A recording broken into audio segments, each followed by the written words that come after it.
22ویں تراویح کا خلاصہ۔ الحمدللہ وحدہ والصلاۃ والسلام علی من لا نبی بعدہ۔ محترم حضرات، اللہ کا کرم ہے کہ آج 22ویں تراویح ہوئی، 26 جز ہو گئے، پارہ حام میم پڑھا گیا۔ اس جز میں 18 رکوع اور 7 آیات ہیں۔ سورۃ الاحقاف، سورۃ محمد صلی اللہ علیہ وسلم، سورۃ الفتح، سورۃ الحجرات، سورۃ القاف مکمل اور سورۃ الذاریات کا پہلا رکوع پڑھا گیا۔ آج کی تلاوت کردہ پہلے رکوع میں فرمایا، شرک کی کوئی دلیل نہیں ہے، اس سے بڑھ کر گمراہ اور کون ہوگا جو شرک کرے اور اللہ کے سوا کسی دوسرے کو پکارے، جو قیامت تک اس کی پکار کا جواب نہ دے اور اس کی دعا سے بے خبر بھی ہو۔ نبی کا کام بندوں تک احکام الہی پہنچانا ہے۔ دوسرے رکوع میں اسلام اور مسلمانوں پر کفار و مشرکین کے طنز و اعتراضات اور فرمایا، جن لوگوں نے اللہ کو اپنا رب مانا اور پھر اس پر قائم رہے، ان پر نہ کوئی خوف ہوگا اور نہ وہ غمگین ہوں گے۔ وہی کامیاب و کامران ہیں۔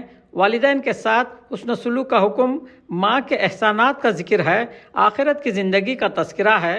تیسرے رکوع میں حضرت ہود علیہ السلام اور ان کی قوم کا تذکرہ، اس قوم پر عذاب الہی کا نزول۔ اللہ نے کان اور آنکھیں اس لیے دی ہیں کہ انسان اللہ کی نشانیوں کو دیکھے، آواز حق سن کر دل سے نصیحت قبول کرے۔ اس صورت کے چوتھے رکوع میں جنات کی ایک جماعت کا ذکر جو رسول اکرم صلی اللہ علیہ وسلم کی خدمت میں حاضر ہوئی اور اس نے قرآن کریم سن کر ایمان قبول کر لیا اور واپس جا کر اپنے قوم کو ایمان و اسلام کی دعوت دی اور آخر میں صبر کی ہدایت۔ سورۃ محمد صلی اللہ علیہ وسلم کے پہلے رکوع میں فرمایا، جن لوگوں نے کفر کیا اور اللہ کے راستے سے روکا، ان کے اعمال برباد ہو گئے۔ کامیاب وہ ہوئے جو ایمان لائے اور انہوں نے نیک عمل کیے اور ایمان لائے وہ اس پر جو اللہ نے حضور خاتم النبیین حضرت محمد مصطفیٰ صلی اللہ علیہ وسلم پر نازل کیا۔ اے ایمان والو، اگر تم اللہ کے دین کی مدد کرو گے تو وہ تمہاری مدد کرے گا اور تمہارے قدموں کو جما دے گا۔ دوسرے رکوع میں فرمایا، کچھ لوگ اس طرح کھاتے ہیں جیسے جانور کھاتے ہیں۔ جنت میں کھانے پینے کی چیزوں کا تذکرہ، پانی، دودھ، شراب و شہد کی 4 نہروں کا ذکر اور جہنم کی سختیوں کا بیان۔ نیک و بد دونوں کا انجام برابر نہیں ہو سکتا۔ تیسرے رکوع میں مومنین کی تمنا برائے جہاد کا ذکر، جو لوگ اقتدار کے نشے میں عدل و انصاف کا دامن چھوڑ دیں اور ان پر اللہ کی لعنت ہے۔ لوگ قرآن میں غور و فکر کیوں نہیں کرتے؟ کیا ان کے دلوں پر تالے پڑے ہوئے ہیں؟ ایسے لوگ اپنے اعمال کا مزہ چکھ لیں گے۔ اس صورت کے آخری رکوع میں نفاق کے مریضوں کا حال، مومنوں اللہ کی اطاعت کرو اور اس کے رسول کا حکم مانو اور اپنے اعمال برباد نہ ہونے دو۔ جن لوگوں نے کفر کیا، دوسروں کو بھی روکا، ان کی ہرگز مغفرت نہیں ہوگی۔ بخل سے بچو اور جو بخل و کنجوسی کرے گا اس کا وبال اسی پر ہوگا۔ اللہ غنی ہے اور تم سب اس کے محتاج ہو۔ اگر تم منہ پھیرو گے تو وہ تمہاری جگہ دوسرے لوگوں کو لے آئے گا، پھر وہ تمہاری طرح نہ ہوں گے۔ سورۃ الفتح کے پہلے رکوع میں حضور خاتم النبیین صلی اللہ علیہ وسلم کو اللہ کی طرف سے فتح و کامیابی کی خوشخبری، معافی کا اعلان، صحابہ کرام کے ایمان کی تعریف، ان کے لیے بشارتیں، کفار و مشرکین کے لیے غضب و لعنت کی وعیدیں، نبی پاک صلی اللہ علیہ وسلم کی صفات، ایمان کا حکم۔ جن لوگوں نے نبی کے ہاتھ پر بیعت کی، ان لوگوں نے در حقیقت اللہ سے بیعت کی۔ دوسرے رکوع میں منافقین کے ہیلے بہانے اور اللہ کی طرف سے نبی کو ان کی اطلاع، جہاد سے بھاگنے والوں کے لیے سخت عذاب کا اعلان اور معذورین کو رخصت و اجازت۔ تیسرے رکوع میں بیعت رضوان کا ذکر، درخت کے نیچے نبی پاک صلی اللہ علیہ وسلم کے دست مبارک پر بیعت کرنے والوں کے لیے اللہ کی رضا و خوشنودی کا اعلان، صلح حدیبیہ کے فوائد اور فتح خیبر کی خوشخبری۔ حضرات، صحابہ کرام کے مناقب و فضائل ہیں۔ اس صورت کے آخری رکوع میں فرمایا، اللہ نے اپنے نبی کے خواب کو سچا کر دکھایا۔ آپ کا لایا ہوا دین ہی سچا دین ہے محمد صلی اللہ علیہ وسلم اللہ کے رسول ہیں اور آپ کے ساتھی صحابہ غیروں کے لیے سخت اور آپس میں بڑے رحم دل ہیں۔ ان کی صفات اور خوبیاں پچھلی آسمانی کتابوں تورات و انجیل میں بھی ذکر کی گئی ہیں، اور اللہ نے ان سے مغفرت اور اجر عظیم کا وعدہ کیا ہے۔ سورۃ الحجرات کے پہلے رکوع میں فرمایا، اے ایمان والو، اللہ اور اس کے رسول سے آگے بڑھ کر بات نہ کرو۔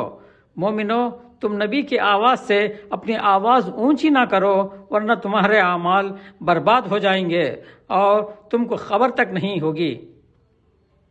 رسول اکرم صلی اللہ علیہ وسلم کے ادب و احترام کی حد درجہ تاکید و تعلیم۔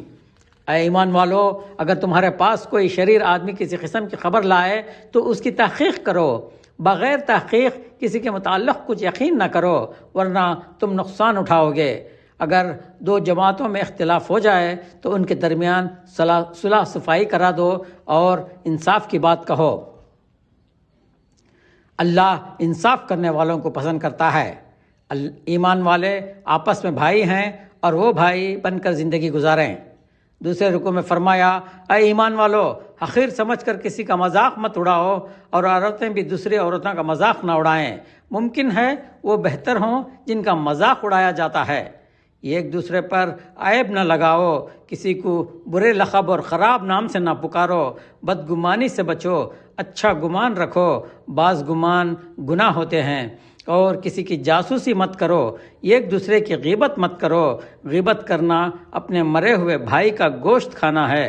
اے انسانوں، ہم نے تم کو ایک مرد و عورت سے پیدا کیا ہے اور تمہارا خاندان اور قبیلے اس لیے بنائے کہ تم ایک دوسرے کو پہچان سکو۔ اللہ کے نزدیک بہت زیادہ عزت و اکرام والا وہ ہے جو اس کی نافرمانی سے بچنے کا بہت زیادہ خیال رکھتا ہے۔ سچا مومن وہ ہے جو اللہ اور اس کے رسول پر پکا یقین رکھے اور ان کے راستے میں ہر طرح کی قربانی دینے کے لیے تیار رہے۔ کوئی نبی پر اسلام لانے کا احسان نہیں رکھ سکتا، بلکہ اللہ کا تم پر یہ احسان ہے کہ اس نے تم کو ایمان کی توفیق عطا فرمائی۔ سورۃ قاف کے پہلے رکوع میں فرمایا، قسم ہے اس قرآن مجید کی، لوگوں کو تعجب ہوا جب ان میں سے ایک ڈرانے والا آیا۔ جن لوگوں کو ڈرایا گیا اور وہ نہیں مانے تو ان کا کیا حشر ہوا، وہ بھی اس رکوع میں دیکھ لو، اور اللہ کی نشانیوں کو بھی۔ دوسرے رکوع میں فرمایا، ہم نے انسان کو پیدا کیا ہے، اس کے دل میں جو خیالات ہیں وہ بھی ہم خوب جانتے ہیں، اور ہم تو انسان کے رگ جان سے بھی زیادہ قریب ہیں۔ انسان کی دائیں و بائیں دو لکھنے والے بیٹھے ہوئے ہیں جو اس کی زندگی کا پورا ریکارڈ تیار کر رہے ہیں۔ جب سور پھونکا جائے گا تو زندگی کا پورا دفتر سامنے آ جائے گا۔ یہ اللہ کا قانون ہے اور اس کا قانون بدلا نہیں جاتا۔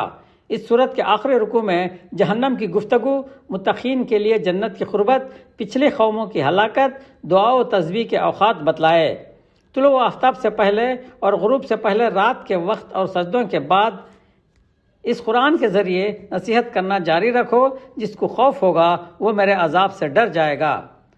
سورۃ الذاریات کے پہلے رکوع میں ہواؤں کی قسم اور آسمان کی قسم کے بعد فرمایا، تم لوگ اختلاف کی بات کر کے الجھن میں پڑ گئے۔